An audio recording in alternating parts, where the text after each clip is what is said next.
Welcome to the fascinating world of fungi. If you've always had an interest in identifying them but weren't sure where to start, in this short film we hope to create an overview. Please note, we're not going to make you an expert in 3 minutes, but we'll give you the basic skills to get you started. First of all, it's worth investing in a decent book or identification guide. Having said that, don't rely solely on pictures for identification. There are other characteristics and features to look out for. More on that later. So, what time of year? Late summer, autumn or early winter are best, but there are some spring species worth looking out for. And what will you need? Well, the basic equipment for an identification survey are a basket or brown paper bag, not plastic, a notebook, a pencil, a hand lens, a field guide, and a camera is a good idea too. Here I have Tom Ferguson, local fungi enthusiast from St Helens. He's going to show us the things to look out for on a fungal foray. Hi, there's a great variety of fungi. They come in all shapes, sizes and colours. There's the good fungi that we can eat, the edible ones like the mushrooms. There's a number of bad fungi, the poisonous ones, not as many as you might think. Deathcap and fly agaric are examples. There's ugly fungi as well, dead man's fingers being a good example.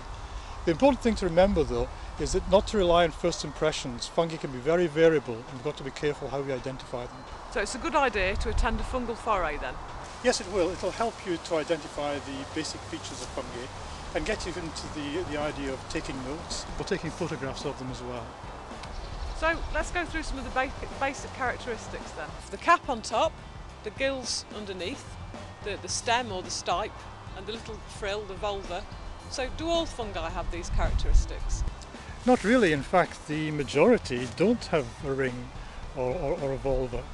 And the gills themselves can be extremely variable. They can be narrow or widely spaced, or they can run down the stem.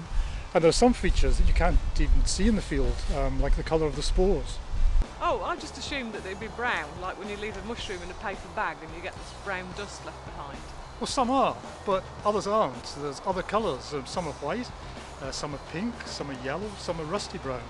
And you can prove this by taking the cap and cutting off the stem and leaving it overnight or for a few hours, and then looking at the print that the spores leave afterwards. What other characteristics can we look for then? What they look like is the starting point, but there are other features. Smell's a good example. The majority of fungi smell mushroomy or smell of oatmeal, mealy smell, but there are other sort of smells that are quite distinctive and are helpful. Some smell like coconut, geraniums, crab or almonds.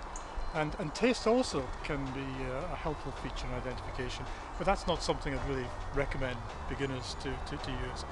And also remember that the fungi can vary quite significantly during the life cycle, and they can also vary in different weather conditions. That all sounds like common sense, so is there anything else we need to know? The habitat is critical.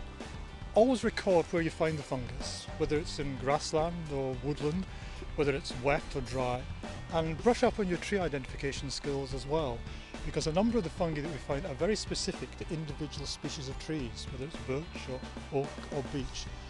And take a note of that, record that, and if possible take a photograph as well. And I just wish all you fungi enthusiasts happy hunting. Brilliant, thank you Tom. If you'd like more details, please contact us at the details given at the end of this film.